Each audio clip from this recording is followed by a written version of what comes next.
Hello class 8 students. Today we are going to recite and understand the poem Trees are the kindest things I know. There are some questions given, so let's see. Question 1. When you get tired of walking on a hot day, you sometimes stop under the shade of a tree. Don't you feel grateful to the tree for protecting you from the heat? जब भी आप hot day पर walking करते हुए tired हो जाते हो, so you take rest under the shade of a tree. So कभी आपने सोचा है, कभी आपने ट्री के लिए थैंकफुल फील किया है कि ट्री आपको हीट से प्रोटेक्ट कर रहे हैं. Question 2. Do you know the names of the trees in the school compound और near your school? How many trees are there? क्या कभी आपने अपने स्कूल कंपाउंड या स्कूल के आसपास कितने ट्रीज हैं कभी मेंशन किया, कभी ऑब्जर्व किया? क्या आप उनके नाम जानते हो? कितने ट्रीज हैं ये आप जानते हो? Question 3. Can you name some trees which give us fruits? क्या आप ऐसे ट्रीज के नाम बता सकते हो जो फ्रूट्स प्रोवाइड करते हैं, जो हमें फ्रूट्स देते हैं? So these are 3 introductory questions. So let's start our poem. Trees are the kindest things I know. They do not harm, they simply grow. The poet is saying in this line that कि जो trees हैं, trees always kind होते हैं.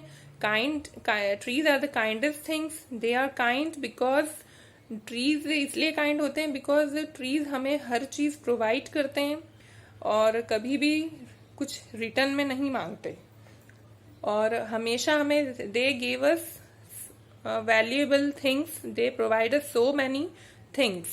They do not harm, they simply grow. वो कभी भी हमें harm नहीं पहुंचाते और simply grow करते रहते हैं. And spread a shade for sleepy cows and gather birds among their boughs. Trees, sleepy cows, Jin cows को सोना रहता है उनके लिए shade spread करते हैं. They gave a shade for sleepy cows. और boughs का मतलब क्या है? branches. ट्रीज अपनी ब्रांचेस में, ट्रीज की ब्रांचेस पर बर्ड्स गैदर हो जाते हैं. गैदर मीन्स इकट्ठे हो जाते हैं और they also make home on them.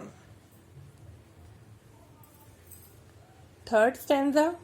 They give us fruit in leaves above and wood to make our houses of. इस स्टैंजा में ये बताया है कि trees provide us fruits and would.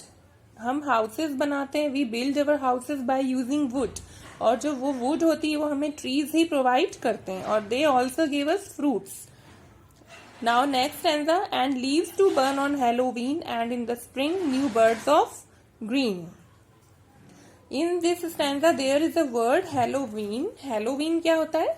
Halloween is a festival which is celebrated in US, Canada and Britain by children and on 31 October. और इस festival पे leaves को बर्न किया जाता है, ड्राई लीव्स को बर्न किया जाता है और ऐसा माना जाता था पहले कि इस फेस्टिवल पे इस दिन dead people appear from their Graves.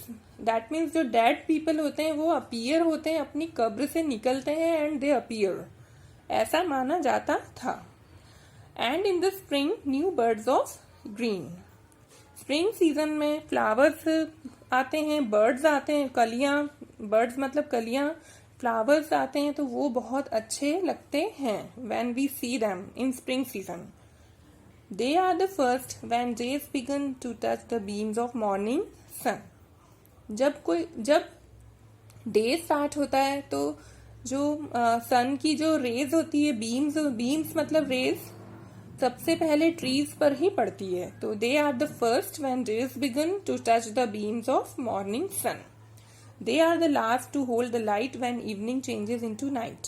जिस तरह से डे स्टार्ट होता है उसी तरह से जब डे खत्म होता है और नाइट आती है तो ये कहा जा रहा है यहाँ पर कि सबसे लास्ट होते हैं ये लाइट को होल्ड रखने वाले, मतलब सबसे लास्ट तक इन पे लाइट पड़ती रहती है रात होने तक. And when a moon floats on the sky, they hum a drowsy lullaby. यहाँ पर भी एक न्यू वर्ड है lullaby. Lullaby means it is a song for children. और जब किसी बेबी को सुलाना रहता है तो उसके लिए गाना गाते हैं, लोरी गाते हैं, उसको lullaby कहते हैं. तो जब रात होती है तो they sing a song for children, they hum a drowsy lullaby means they sing a song for sleepy children. जब रात को मून फ्लोट करता है स्काई पर। Of sleepy children long ago, और जो स्लीपी चिल्ड्रन का जो सॉन्ग होता है वो ये उनके लिए दे सिंग, ये गाते हैं। कैसे? जैसे रात को विंड्स ब्लो होती हैं तो उनसे जो लीव्स की जो साउंड करती हैं उसी को ही सॉन्ग से कंपेयर किया जा रहा है। So last line is trees are the kindest things I know. This is the title of the poem and the poem is written by Harry Behn and some rhyming words are rhyming words in each line. We can see in the first line no grow, in the second line cows bows, in the third there is no rhyming word in third, in the fourth Halloween green, in the next stanza begun sun, and in the next stanza light night, then sky lullaby ego no. So I hope आपको ये poem बहुत अच्छे से समझ में आई होगी children. Thank you and have a nice day.